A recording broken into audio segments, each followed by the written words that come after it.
அல்லாஹுடைய தூதர் அவர்கள் மதினாவிற்கு வந்த போது குபா பள்ளிவாசலை சஹாபாக்களை கொண்டு கட்டி எழுப்பினார்கள்.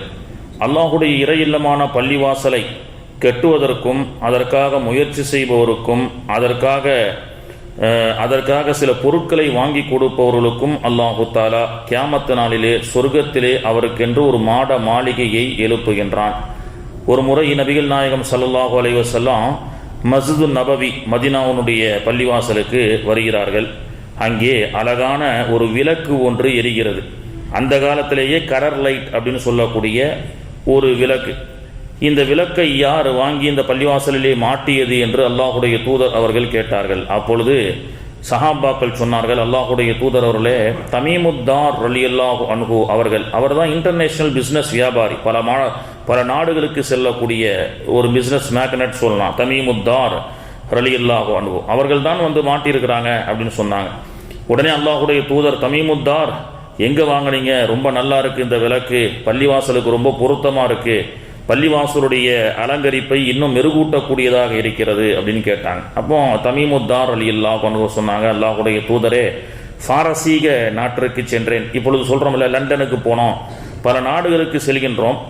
அங்கே இருக்கக்கூடிய அழகான பொருட்களை எல்லாம் வீட்டுக்கென்று, மனைவிக்கென்று, பிள்ளைகளுக்கென்று வாங்கி வரக்கூடியதை போன்று முத்தகீன்களும் பள்ளிவாசலோடு தொடர்பு இருக்கக்கூடியவர்கள் என்ன செய்வாங்கன்னா, நம்ம ஊர் பள்ளிவாசலுக்கு கொண்டு போய் மாட்டினா நல்லா இருக்குமே அப்படின்னு ஆசைப்படக்கூடிய நிறைய இருக்கிறாங்க.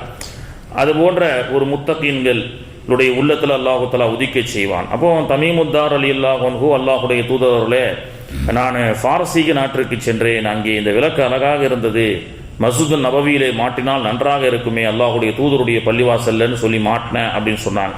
உடனே அல்லாஹுடைய தூதர் அவர்கள் ஒரு துவா செய்கிறார்கள்.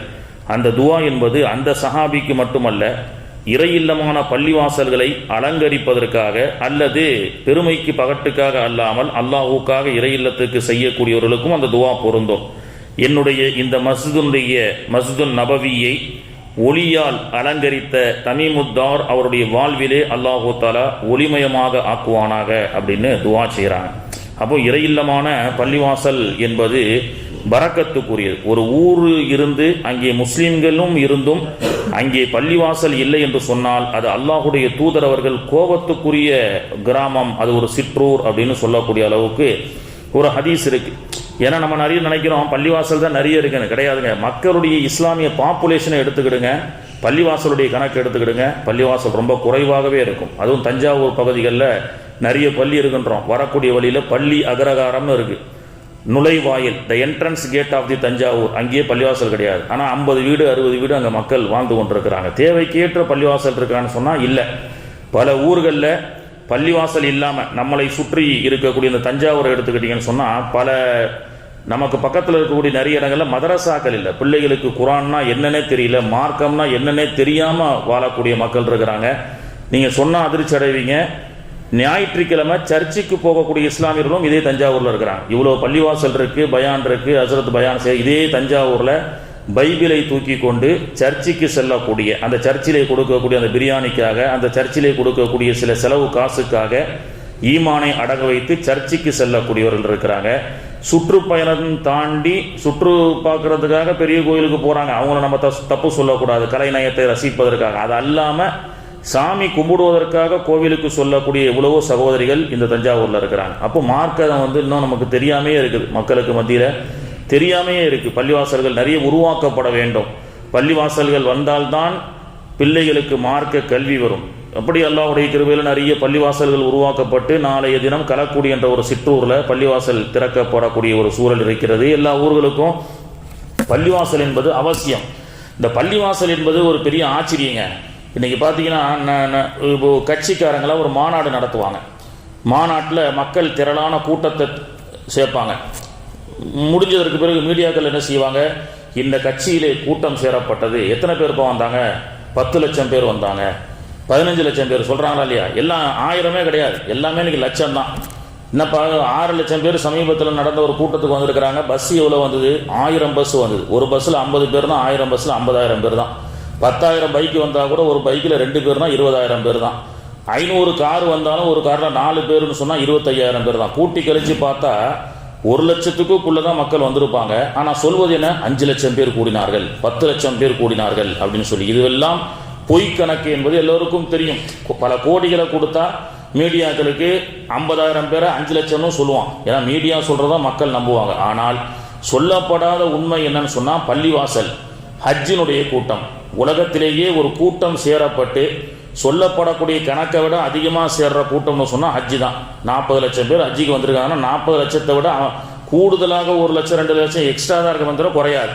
ஏன்னா அல்லாஹு தஆலா பள்ளிவாசலை வந்து ஸ்ப்ரிங் பரக்கத்துடைய ஸ்ப்ரிங் பள்ளிவாசலாக சில நேரங்களில் அல்லாஹு தஆலா ஆக்கி வைக்கிறான். நீங்கள் உஹதுக்கு போனீங்கன்னு சொன்னால் மஸ்ஜிதுல் மஷ்அரில் ஹராம் என்று சொல்லக்கூடிய மாஷர் மைதானம் சொல்கிறோம், ஹாஜிகளுக்கு தெரியும். மாஷர் மைதானம்,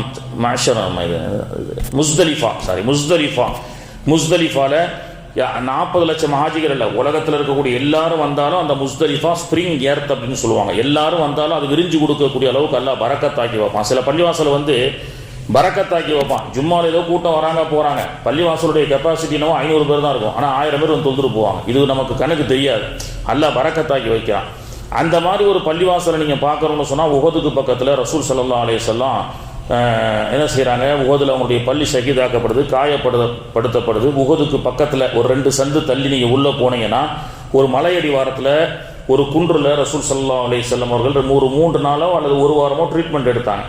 ட்ரீட்மெண்ட் எடுக்கப்பட்ட அந்த காலத்தில் ஒரு சின்னதாக ஒரு பள்ளிவாசல் அமைக்கிறாங்க. அந்த பள்ளிவாசல் இன்னும் அப்படியே இருக்குது. பள்ளிவாசலும் கட்டடமாக அல்ல, பெரும் பெரும் கற்களை கொண்டு சதுரமாக அமைக்கப்பட்ட ஒரு பள்ளிவாசல். நீங்கள் வாய்ப்பு இருந்தால் போய் பாருங்கள்.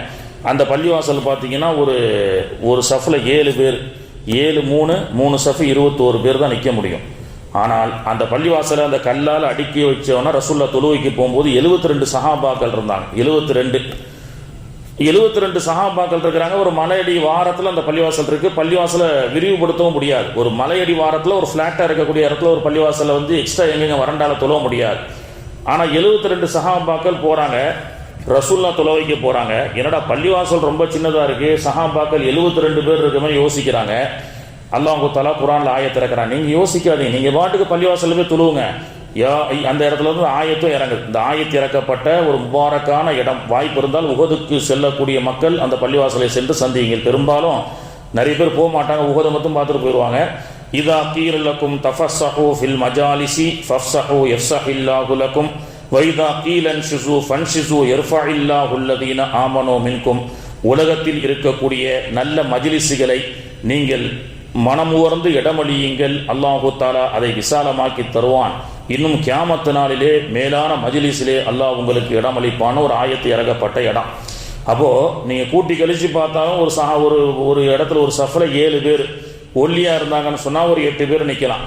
இன்னும் அட்ஜஸ்ட் பண்ணி நின்றா ஒரு 9 பேர் நிக்கலாம். ஆனா அந்த இடத்துல 22 சஹாபாக்கள் தொழுது இருக்கிறாங்க. 21 மனிதர்கள் மட்டுமே இருக்கக்கூடிய ஒரு கெப்பாசிட்டியான பள்ளிவாசல். வாய்ப்பு இருந்தா போய் பாருங்க. இது போன்ற அல்லாஹ் தஆலா பள்ளிவாசலை வந்து விசாலப்படுத்துகின்றான், பரக்கத்துப்படுத்துகின்றான். உலகத்தில் இருக்கக்கூடிய மனிதர்களால் உருவாக்கப்படக்கூடிய கூட்டங்களிலே இடம் பற்றாக்குறை. கணக்கு பண்ணி பாருங்க, எத்தனை ஏக்கர்ப்பா, 6 லட்சம் பேர் சேர்ந்தாங்க, எத்தனை ஏக்கர்னு கேட்டு பார்த்தீங்கன்னா ஒரு 4 ஸ்கொயர் ஃபீட்டுக்கு ஒரு மனுஷன் நிற்க முடியும். ஒரு 4 ஸ்கொயர், ஒரு மனிதர் நின்று உட்கார்ந்து எந்திரிக்கணும்னு சொன்னால் 4 ஸ்கொயர் ஃபீட் தேவைப்படும். இப்படியெல்லாம் கணக்கு பண்ணி பார்த்தீங்கன்னா அவங்க சொல்லக்கூடிய கணக்கு 6 லட்சமோ 10 லட்சமோ வராது. 50,000 60,000 பேர் தான் சேர்ந்திருப்பான். ஆனால் சொல்றது என்ன, 1 லட்சம் பேர்கள் சேர்ந்தார்கள், 2 லட்சம் பேர்கள் சேர்ந்தார்கள். கூட்டம் மாஷா அல்லாஹ் 10 லட்சம் பேர். இதுவெல்லாம் தவறான ஒரு கணக்காகத்தான் அமையுமே தவிர, ஒரு இடத்தை கெப்பாசிட்டியை தாண்டி ஒரு கூட்டங்கள் சேர்ந்து கலைகிறக்கூடிய ஒரு பரக்கத்தான இடம் என்பது பள்ளிவாசல், ஹஜ்ஜி. அல்லாஹ் தஆலா அது போன்ற பரக்கத்தை அல்லாஹ் உருவாக்கி கொடுக்கின்றான். இன்னும் நிறைய பள்ளிவாசல்கள், மதரசாக்கள் நம்முடைய பகுதிகளிலே தேவையாக இருக்கிறது. ஏன்னா ஈசா அலைஹிஸ்ஸலாம் வந்ததற்கு பிறகு 250 கோடி மக்களும் கிறிஸ்தவ மக்கள் எல்லாம் முஸ்லீமா மாறிடுவாங்க.